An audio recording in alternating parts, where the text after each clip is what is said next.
Hello and welcome. I am your host of What Are You Reading? What Are You Writing? Author Karen E. Osborne. I have 5 novels out. The latest is Justice for Emerson. I am so glad that you're here. This is a space for readers and writers to come together and talk about books. I am delighted to introduce you to, she writes under A.L. Willingham. Hey, Amber. Hi, Karen. Thank you for having me. Oh, I'm delighted to have you. Amber is a lawyer and she has a heck of an imagination. So she has written dystopian novels and she's here to share both of them. Tell us a little bit about both of them. And let's start with, you know, find out a little bit more about you. So you're currently practicing law, I am, yes. and how did the writing bug bite you? When did that happen? What got you started? So I was a lawyer, and then I stayed at home with my children. And I stayed at home with my children for about 15 years. And I don't sit still very well. So I started writing. Originally, I was writing just what my children were doing, the funny things that they said, and just kind of a diary type thing. And then I decided to write a story. It was just kind of a little niggling thought in my head. And I began writing the story of Iz. And I continued to write and write and write and write until I had 2 books. And then when my children left, as they so rudely do, I decided to publish. And I also decided to go back to work at the same time, which I think I was terrified I was going to get bored and I overcorrected a little bit. So I started practicing law again and set out to publish these books. Oh, wow. So let's dive in. So there are 2 books, and they are a prequel and then first book of the series, but you published them in the opposite, yes, in the Well, opposite direction. So give us, these are dystopian novels. So kind of set the scene for us. Tell us what the premise is of the book. Um, and this is I have to must say, this is a little scary because this could be our future. So tell us a little bit about the it, premise of the book. it is kind of scary. It is, in fact, especially considering I wrote the first book 15 years ago. Actually, it's been Mm. more than that now. And it's so this is post-apocalyptic, post World War III, and this is the society that's left. And you're only seeing a little snippet of it. The first book is the story of Iz. She's a 17-year-old, and she has no memory. She wakes up in this dystopian. It's supposed to be a utopian society, and everybody is safe, everybody is protected. And it's we've gone back in time at this juncture. We don't have cell phones, we don't have cell phone towers. We're lucky to have electricity. We don't drive cars. And the markets are outdoor, what you can grow, what you can make, and maybe some remnants of the old world being sold. And you follow Iz as she tries to discover who she is, and ultimately has to answer the question, am I okay with who they say I am, or do I want to pursue who I actually think I am? Wow, that's cool. So that's the first book. Hmm. So show us that beautiful cover. Oh, yes. This is Bliss Creek. This is book one. So this is a story. Hmm. Hmm. Yeah, This is and is book is one. Yeah, this is all about Iz, and it was kind of hard to write. I'm not gonna lie. That my first book to write, and I wrote first person, present tense with no memory. So Mm, she wasn't able to go back and feed on on experiences or reflect because she didn't have any. She didn't have yeah, and anything you to couldn't, reflect on. no backstory. We just, Mhm, wow, that's exciting. So then you decided on a second book mhm, and you decided to make that a prequel. So mhm. show us that one. So this is the Petroleum Wars. This came out November of last year, and it is the story of how Iz got here.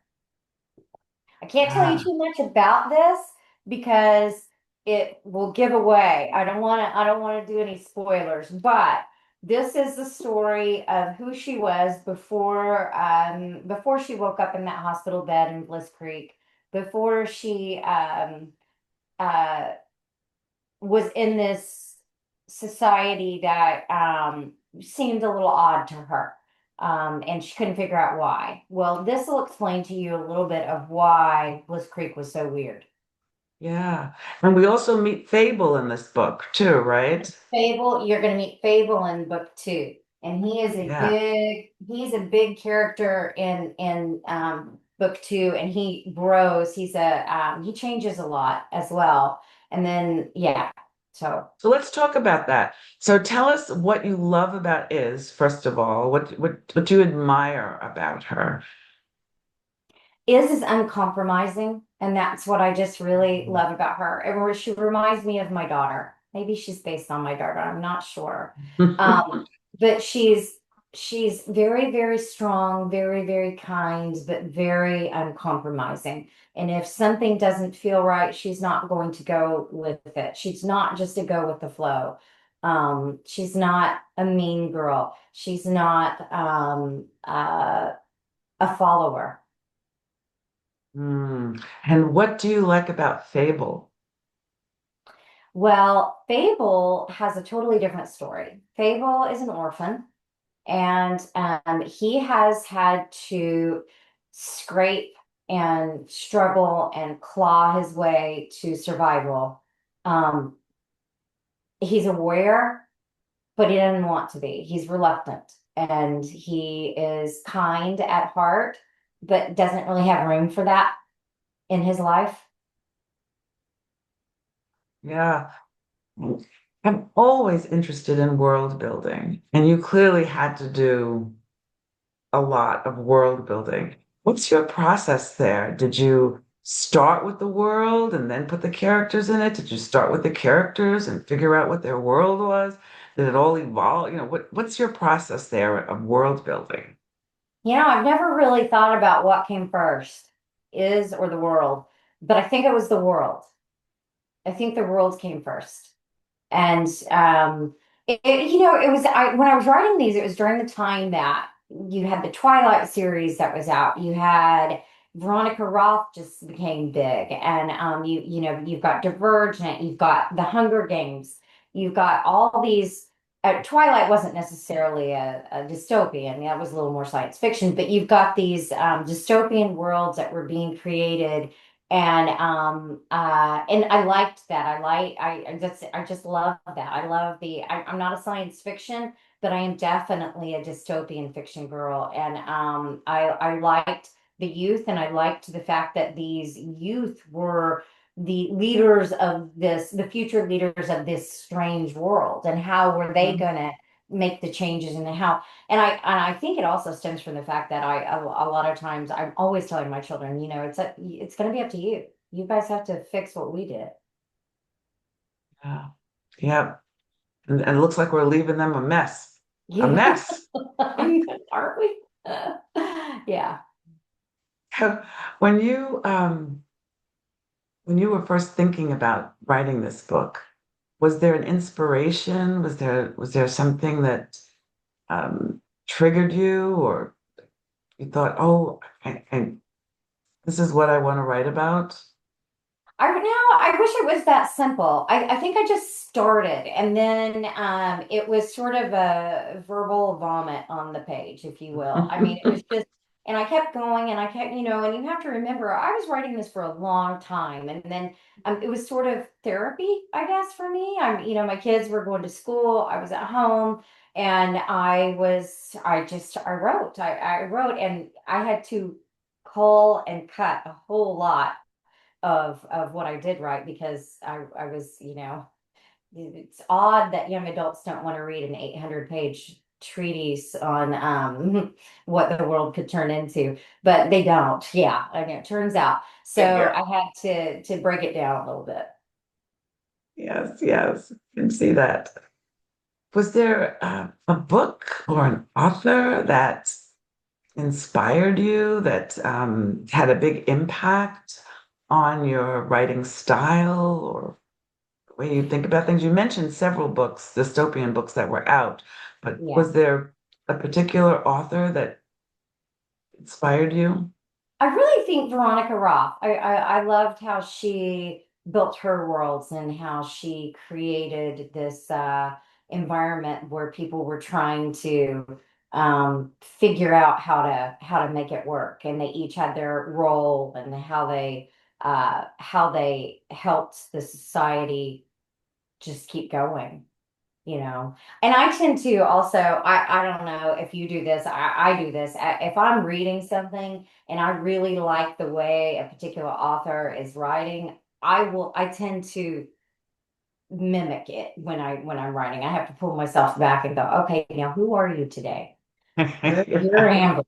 You're not this author. Yes, that although sometimes it's not the style, but an author gives me a path.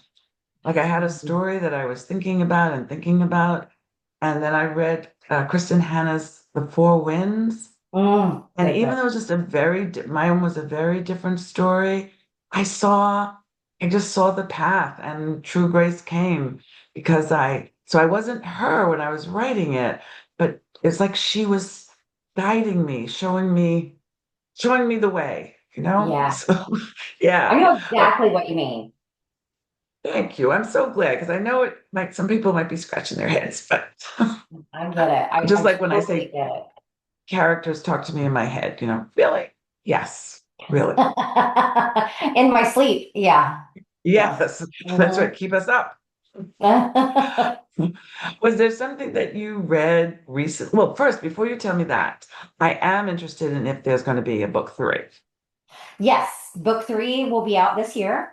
And that book was not written way back when Fire was made. This book, the book three, I'm just now started. I started it in January, and it's coming along nicely. I've learned a lot through this process, and I've read some. I had an editor. I did an edit with somebody off of Fiverr, and she was golden. She Mm, was kind of mean, which I needed. And she said, you need to learn how to write. And and so she gave me some ideas of books that I needed to read to teach me how to write my story, and they were priceless. And so I read those books, and now writing this third one, it's flowing so much better. I know what my goal is. I know what my how to keep things on track this time. And I'm not going to have a bunch of, I'm not going to have a 5,000 page book with the third one that I have to cut down and cut down and cut down. This is going to yeah, be easier and easier process. yeah. What do you remember the name of any of the books that she had you read Oh to yeah. help you? She had me read GL, what's your goal? What's your reason? It's a textbook. For the life of me, it's the name of it is escaping me, and I lent it to somebody, or I turn around and look and You can see. grab it. And Yes. yeah, and she also had me read this, which it turns out the author of this book was a professor at my college, and this was written in the 70s. Yeah, and so this was priceless. I think it's called GLC. Yes, goal L, I can't remember what it stands for, and conflict. Um, Ah, do you know what yes. I'm talking about? I mean, I think Yeah. if you go and you study to get your MFA, you're going to study the goal, conflict, dilemma. And so anyway, that's what I did, and it has really helped out. I think it helped my second book be a better book. Third. Well, my second book I rewrote after I read. Oh, excellent. Excellent. Yes, yes. You know, studying our craft never ends. It never No. ends. No matter how many books we have out, we're always learning how to do it better, how to be a stronger writer, or, we become irrelevant. Yeah. You Well, know, yeah. so we gotta keep honing those skills. Did you read anything recently that you could recommend to our audience? Yes, I did. I currently have three books that I'm reading that I just love all of them.